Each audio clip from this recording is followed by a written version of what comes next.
Audiotregim nga shkrimtari George Simenon, Shalli i Marit Dudon, përkthyer dhe përshtatur në gjuhën shqipe nga Ornella Pashaj. Dëgjim të këndshëm. Duhej të ishte afërsisht të 2 mbas dreke. Ora mbi oxhakun prej mermerit të zi kishte ngelur. Marit Dudon sapo mbaroi se lari enët. Do dalësh tani, me njëherë. Përse? Do doja të kujdesesh e 5 minuta për fëmijën, sa të mbush ujë. Banoni në katin e dytë, ndërsa Çesma ndodhej në shesh pushimin midis katit përdhes dhe atij të parë. Ishte gjëja më e lodhshme, sidomos kur ke një fëmijë të porsalindur. Biberona për t'u zjerë, pelena për të larë. Marit Dudon mendonte se pjesa më e madhe e kohës i kalonte duke ngjitur e zbritur shkallët me kovat plot ujë në duar. Ja, erdha, mund të dalësh tani. Faleminderit. Do vonohesh? Varet sa rat do të ketë. Dudon duhet të merrte për krajën sociale si pa punë. Vogëlushi flinte me mozat e skuqura e të ngrohta. Në dhomë bënte zagushi.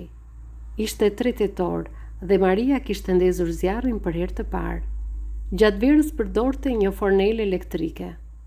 Dëgjoi kërcitja e shkarpave që digjeshin, uji valonte në kazan. Marit Dudon vuri 2 karrige poshtë dritares dhe mbito vendosi govatën të cilën e mbushi me ujë të ngrohtë. Filloi të lante rrobat. Perdet i kishte menjanuar në të 2 krahët. Binte shi. 3 ditë pa ndërprerje. Qielli ishte krejt i bardhë. Pamja binte nga kopshtet dhe lulishtet e pjesëve të mbrapme të shtëpive që ndodheshin në anë të rrugës. Pothuajse të gjitha, pamjen ballore kishin prej tullash të lëmuara, ndonjëra prej gurit të latuar. Por mbrapa ato ishin mure, me një ngjyrë kafe të vjetër. Disa dritare nuk kishin perde. Hapësira midis shtëpive përbëhej nga kopshte të rregullt, rrethuar me mure. Dhe u ishte i zi. Tek masonët, për shembull, mund të shije lakrat jeshile të errët, preshët, bidonin e mbeturinave dhe mbas një rjete, 4 ose 5 pula. Në të djathtë tek rivelardët, një serë me reflekse të kaltra. Duart e Maris ishin rrudhur nga sapuni. Fërkonte pelenat e ndërkohë shihte jashtë e shpërqendruar, ose e më mirë duke menduar nëse pa mund të quajë menduar ajo. Diçka e torturonte nga mëngjesi në mbrëmje. Shpesh erdhe në shtrat. I dhimte kurrizi. Faji 2 kateve të cilat i ngjiste dhe zbriste me kovat plot ujë, shportat e pazarit, me fëmijën që pothuajse po mbushte vitin dhe peshonte 10 kilogram, aq sa për ta mbajtur në krah, i duhej të përthyente kurrizin pas dhe të nxirrte barkun para. Oh, ja dhe zonja Cassius, po shkon t'jap ilaçe të shoqit. Përballë, atje përtej kopshte e lulishteve, ishte një vilë e cila dallonte nga të tjerat. Pjesa ballore e saj binte në rrugën Della Costitucion, aty banonin Cassiusët, pronar të një biznesi të madh, blerje, shitje shtëpish ose dhënie me qira. Plaku Cassius ndodhi në shtrat në dhomën e tij, në katin e parë, kështu që pavarësisht perdeve të cilat mbulonin pjesën e poshtme të dritareve, Marit Dudon mund ta vështronte shumë qartë nga sipër. Prej ditësh plaku dergjej nga dhimbjet e kyçeve të enjtura nga artriti, dhe kjo sëmundje e mallkuar i përsëritej disa herë gjatë vitit. Kur i nevojitej diçka, thërriste të shoqen duke goditur dyshemen me shkopin që e mbante pranë krevatit. Të shpresojmë që voglushi të mos zgjohet para se të kem mbaruar së larje rrobat. Zoti Cassius rreth të 70-tave ishte njeriu më i pasur i lagjes, i ftohtë, i ashpër dhe koprac. Gruaja e tij e dytë, Matilde Cassius, ishte 20 vjet më e re se ai dhe të gjithë thoshin se fëmia lëvizi. Me dorën e sapunisur Maria i përzuri nga balli një mizë, pastaj i hodhi një vështrim orës së ngelur. Në shtëpi asnjëherë nuk kishin patur një orë që të punonte mirë. Cassius në shtrat pati hedhur tej gazetën dhe diç po thoshte, që kur kishte zënë krevatin, i që rritur mjekra. E pa mundur të kuptoje çfarë bisedonin apo si po përgjigjeje shoqja, e cila vishej përherë me zeza. Shiu binte imët, i kristalt. Një kamion ndaloi mbi trotuarin e prishur. Her pas here dëgjoi zhurma e mbytur e tramvajit, rreth 200 metra larg, në rrugën në Saint-Jean, një rrugë e ngushtë në të cilën çdo javë ndodhte minimumi një aksident. Marie Dudon, që vështronte mendueshëm, ndali papritur duart e zhytura në ujin e ngrohtë. U afrua te dritarja për të parë më qartë. Matilde Cassius sapo kishte dalë nga dhoma dhe tani ndodhej në banjo. Cassiusët kishin një tualet me të vërtetë bukur. Mbante në dorë një gotë të cilën e mbështeti mbi banakun e mermert, hapi kanatin e një dollapi të vogël prej smalti, në të cilin mbante ilaçe. Përse lëvizjet e saj dukeshin kaq të panatyrshme? Përse në të njëjtën kohë vigjilonte nga dhoma e gjumit? Nga një copë letre mbështjellë derdhi në godën me ujë një pluhur. Pastaj, në vend ta hidhte letrën në kosh, e fshehu te sutjenat. Dukej qartë që nuk donte të shkaktonte zhurmë. Pastaj hodhi një sy gotës për të bindur që pluhuri ishte tretur. Përse?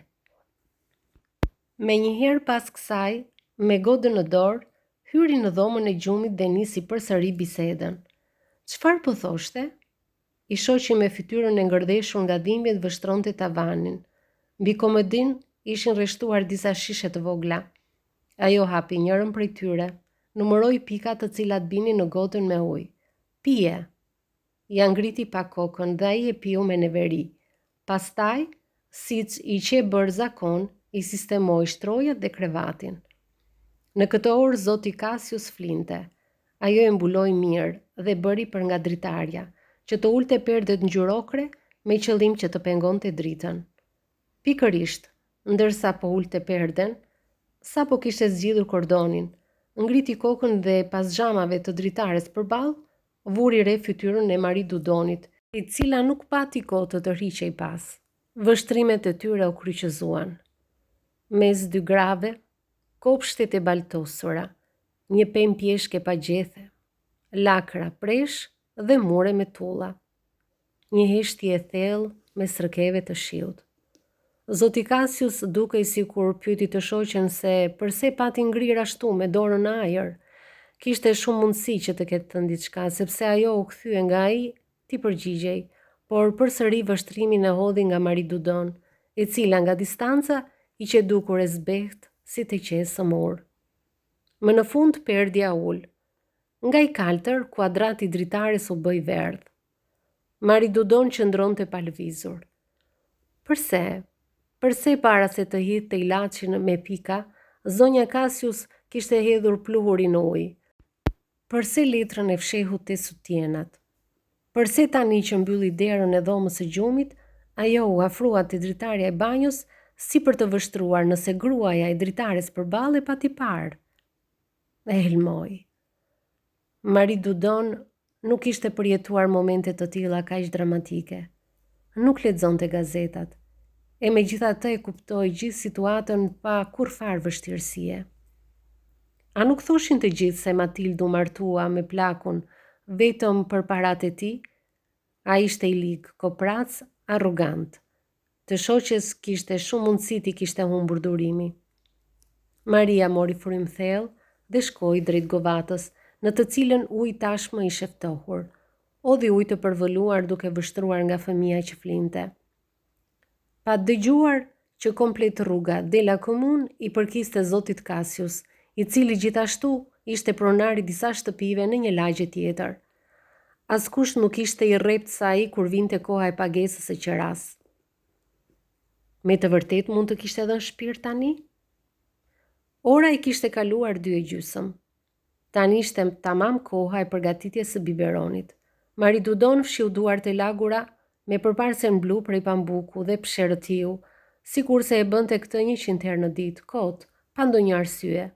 Ose ndoshta sepse sa mbaronte një punë, fillonte një tjetër, e pastaj prap një tjetër, nga mëngjesi deri në mbrëmje, pa pushim, pa u shplodhur as pak. Ajo më pa. Matilde Cassius nuk e përshëndeste. Patjetër që njiheshin nga larg, siç ndodh kur ke njerëz rreth e rrotull, por nuk ishte tipi që përfshihen në marrëdhënie me fshinjët. Nuk e dinte që i shoqi Marie Dudon kishte mbetur pa punë mbas falimentimit të bankës në të cilën punonte dhe arrestimit të drejtorit të saj. Kush e di çfarë ishte duke bërë? Priste me qetësi të bënte efekt helmi? Ajo as punë nuk bënte sepse mbante 2 shërbëtore. Ndoshta qëndronte ulur në sallonin me pamje nga rruga. Nëse zoti Cassius do të vdiste atë ditë, vëbas që zonja Matilde do të vi, mendoi një çast Marie Dudon. Aq sa për të ditur nëse e kam parë vërtet, nëse kam kuptuar. Dhe hyri në dhomën e gjumit që mbante erë linoleum. Kishte më shumë dritë në kuzhinë, muret e së cilës ishin të veshur me letër të verdhë me lule të kuqe. Marie Dudon hapi dritarin dhe vështroi rrugën bosh, sikur ta kishte parandier sepse pikërisht në atë çast Matilde Cassius, me kapele në dorë dhe dorashkat gri, sapo kaloi qoshen. Dukej sikur mërmëriste me vete ndërsa ecte. Buzët i lëviznin siç bëjnë besimtarët e devotshëm në kish kur recitojnë lutjet. Nuk vështronte lart. Për rreth ndonjë metër nga banesa ku banonin Dudonët ngadalsoi hapin.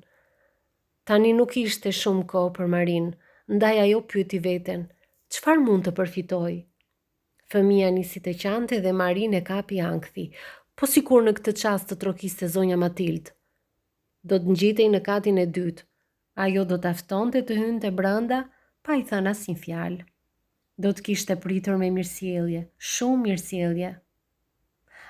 Voglushi nuk pushonte së qari. Maria u afrua më pranë dritares, kur dëgjoi te hyrja dikë të thoshte. Mirdita, zonja Cassius.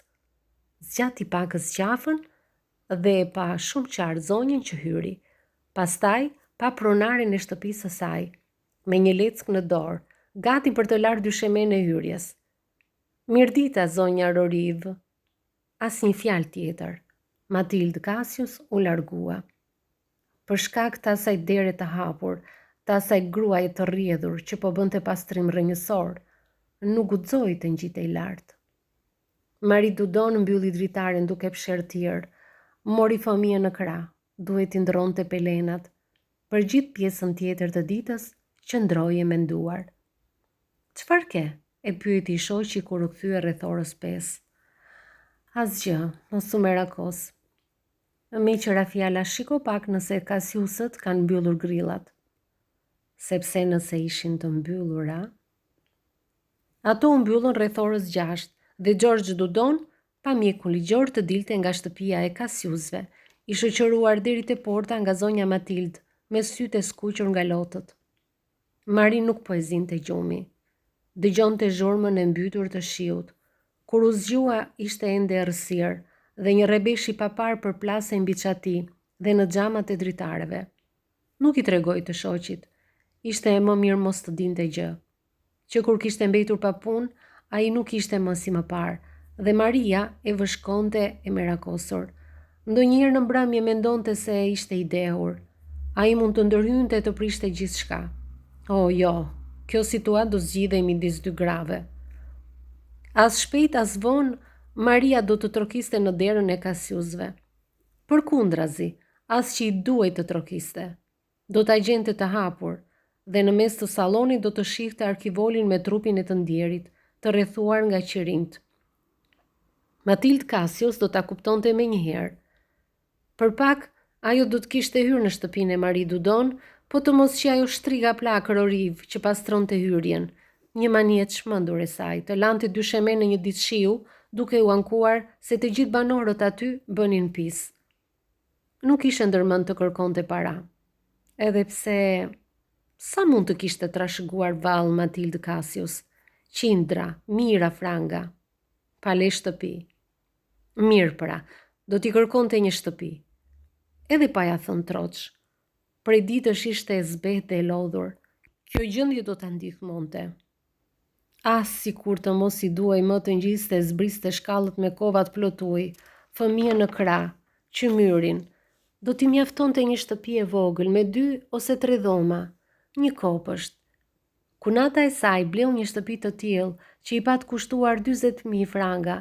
Kishte ujë të rrjedhshëm, gaz, rrymë elektrike dhe banjo, po sikur Matildë t'i ofronte para, ose të bënte sikur nuk kuptonte.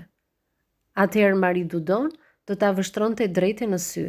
Do t'i kishte thënë, për shembull, ndoshta mjeku duhej ta ekzaminonte më mirë trupin e të ndjerit Cassius. Fëmia filloi të qante. Ajo i vuri gjiri në gojë, ndërsa i shoqi u kthye në anën tjetër duke mërmëritur. I jepte gjë 3 herë në ditë, ndërsa për vaktet e tjera përdorte biberonin. Nuk ishte e kolme, asnjëherë nuk pati qenë. Ç'kohë e keqe, tha Georgi pak më vonë kur u gdhi. Shiu binte shtruar, pa ndërprerje. Në 2 anët e rrugës, rrëke plot ujë të turbullt, derdheshin me zhurmë si të ishin përrenj. Disa punëtorë të veshur me mushama ecnin anës mureve për të mbritur deri në kantier. Kali, që të rishte karrocën e qumshtit, ishte bërqull, sikur të kishte dal nga lumi, dhe shitësja ishte mbuluar nga kokat e këmbët me një thes. Njëri pas tjetrit komshit po shkonin në punë, kokulur, me shpinat e korrusura dhe jakat e ngritura lart. Mbas perdes së Cassiusve kishte dritë. Të qehende në shtrat kufoma? Dhomën e omazheve me siguri do i bëjnë në katin e poshtëm, në sallon, mendoi Maria ndërsa hitte kafe në përfilxhan. Po kujt po i plas për këtë? Një buzëqeshje e lehtë u ende në përbuzët e zbehta të shoqes. Ai nuk ishte dieni për asgjë. Nuk e dinte se një vdekur mbante në dorë fatin e tyre, një shtëpi, ndoshta dhe më tepër se kaq.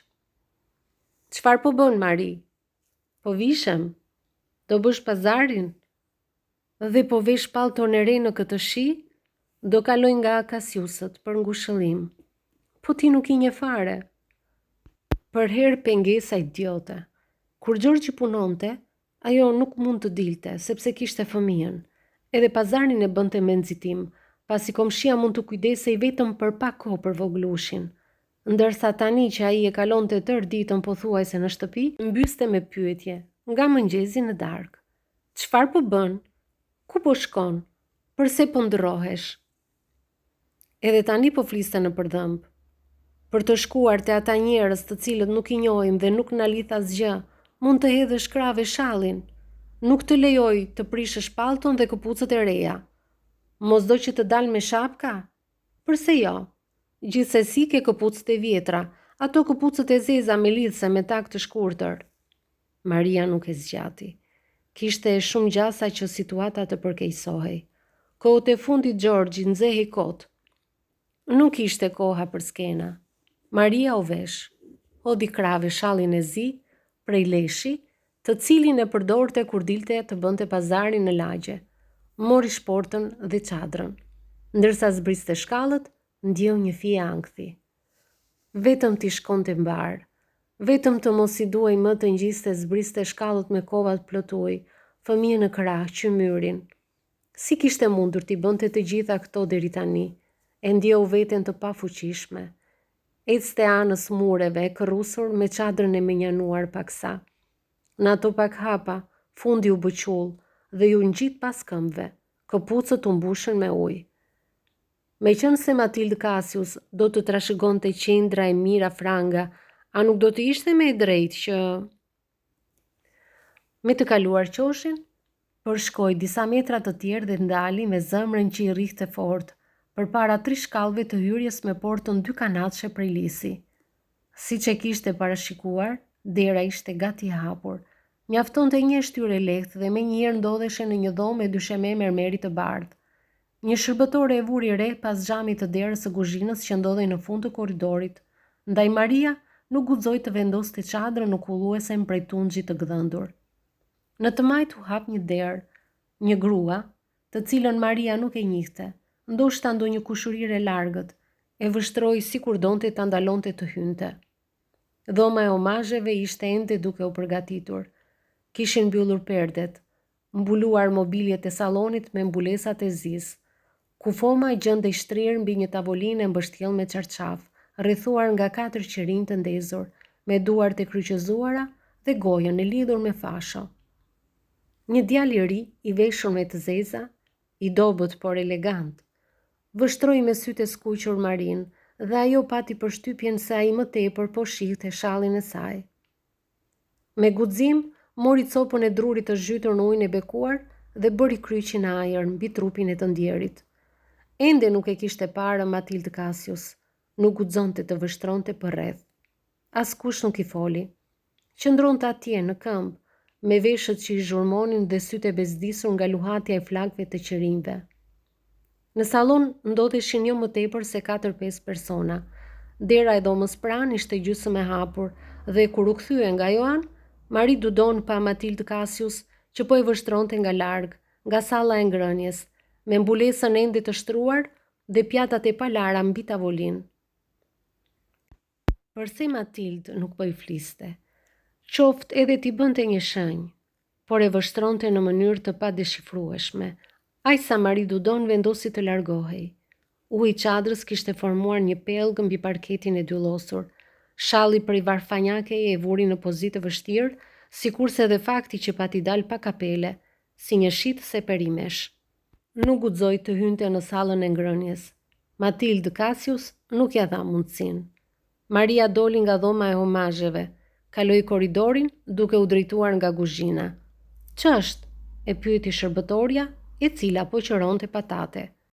"Doja të flisja me zonjën Cassius." "Nuk mendoj se mund t'ju pres në një ditë si kjo." Megjithatë, ajo nxitoi të lajmëronte zonjën e shtëpisë. Kur u kthye, I tregoi me gisht një karrige pranë sobës. "Prit këtu." Nga shalli filloi të dilte një avull I lehtë. Lavierë si prej tunxhi, shënonte 10:30. Marie Dudon vuri re se kuzhina ishte e pajisur me një serbator që mbante ujë të ngrohtë. Kjo gjë ju duk shumë komode.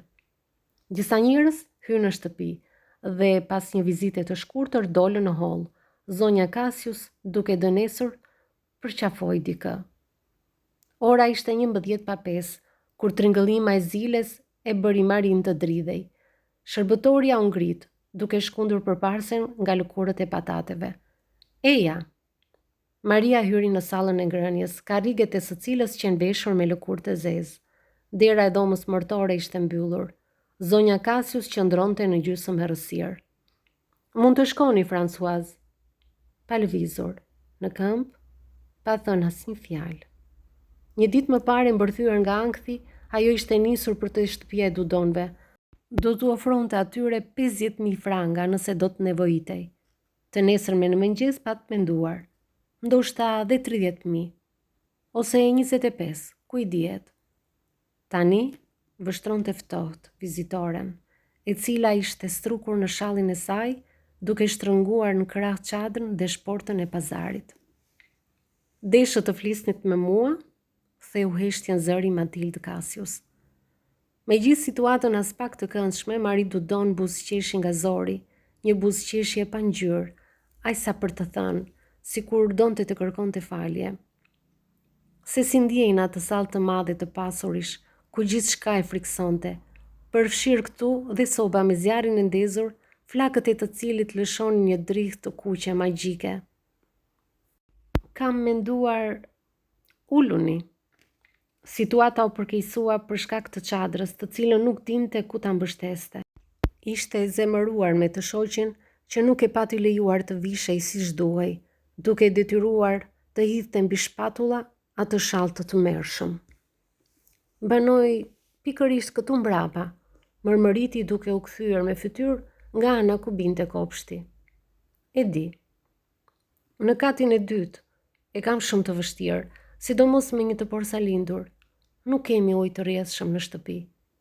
Tjetra e vështronte ngurtë. Ndoshta nuk po kuptonte asgjë, ose po bënte gjoja.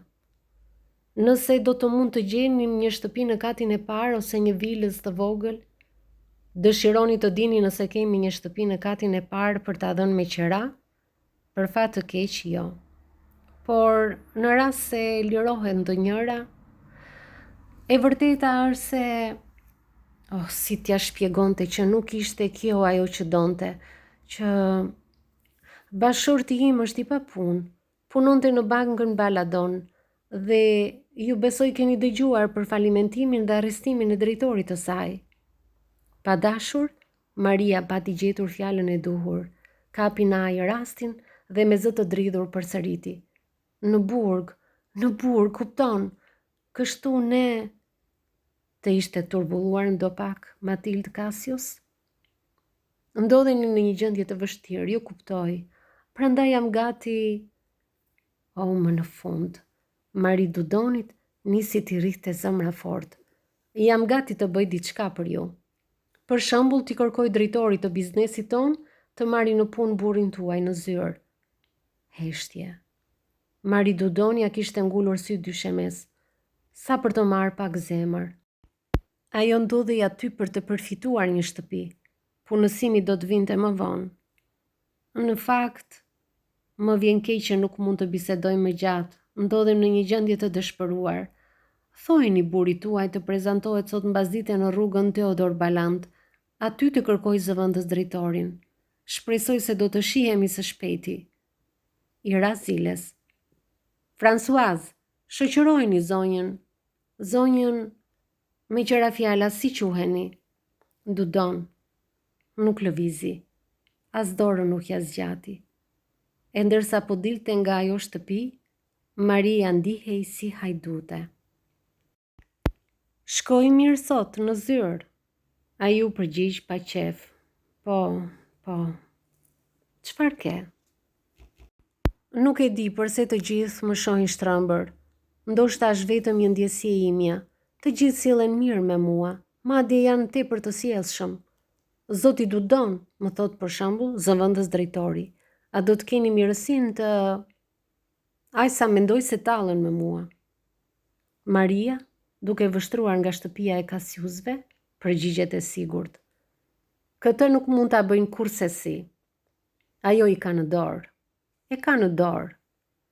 Nëse pranoj këtë vend pune për të shoqin ishte sepse atë mëngjes nuk ndihej vetvetja, sepse nuk guxoi, sepse në dhomën pranë ndodhej i vdekuri, e mbi të gjitha, këpucët e saj të grisura dhe çadra që kullonte. Po, përse të nxitohej? Mbas funeralit do të ketë kohë, edhe pse nuk e lexon kronikën e zezë, ajo e di që dhe pas disa viteve mund t'i gjejnë gjurmët e helmit. Kur i duhej të ngjiste të zbriste dykate deri tek shtëpia e saj, mendonte, edhe sa herë akoma? 20, 30, pastaj do të kem ujë në kuzhinë dhe... Kaluan 3 ditë, 4, u bë dhe varrimi. Në mbrëmje Gjorgji u kthye gjithë nerva, me një vështrim të tërbuar. Do ta lë punën, bërtiti. Këtë herë jam shumë i sigurt që ata tallen me mua. E di që sot kam bërë një ditë të plot pune. Jo. Kam transferuar mobiljet. Gjoja sikur në zyrë nuk ishte shumë punë dhe zëvendës drejtori gjithmonë me mirësjellje më tha: "Nëse nuk të vjen keq zoti Dudon, tani e tutje do ndihmosh magazinierin." Jam cëflitur, vrava gjurin, grisa pantallonat. Maria vështroi jashtë. Ah, kështu, Prit, i tha me një ton të prerë. Kujdesu pak për voglushin. Çfarë do bësh? Maria u vesh, duke zgjedhur rrobat e saj më të mira, pallton dhe këpucët e reja, kapelen blu prej kadifeje. Ndërkohë i shoqi që po përkunte djepin me njërin këmbë, hapi gazetën. Besoj se ishin katolik, komentoi me zë të lartë aq sa ta dëgjonte gruaja në dhomën tjetër. Cilët? Cassiusët. Përse e the këtë? Sepse po lexoj që varrimi që nga bërë sot në mëngjes, ceremonit tepër private dhe që trupin ja pas kanë djegur. Heshtje. A ju çudit? Ç'është? U ngrit dhe shkoi te dhoma e gjumit. Po zhvishesh? Ç'pate? Pak minuta më parë. Maria u kthye nga ai. Është e zbehtë. Mbi buzët mavi i endet një buzëqeshje e idhur ironie, tragjike. Disa minuta më parë, po, pshertiu. Mori fustanin e vjetër që i kishte hedhur diku në një qoshe të dhomës, këpucët e shkelura, shallin. U mblodh midis shpatullave të dobta. Duhet të zbres poshtë në bodrum, të marrë qmyr. O, jo, lëre, je tepër i lodhur. 2 kate plus bodrumi. Aty poshtë, nga marazi ja plasit të qarit pra një grumbulli me qymyr, e nevrikosur e poshtruar. Palise me sa qetësi dhe kënaqësi Matilde Cassius duhet të ishte kthyer nga funerali dhe në këmbë, pas dritares, do të kishte vështruar përtej kopshteve, te dritarja e katit të dytë ku... Pronarja e shtëpisë pret Marin në shesh pushimin midis kateve. Të kam thënë 100 herë ta marrësh qymyrin mbas dite. E di që më bën pis hyrjen, shkallët, shpresoj të mos e përsërisësh më. Po, zonjë. Një poshtrim më tepër, një poshtrim më pak.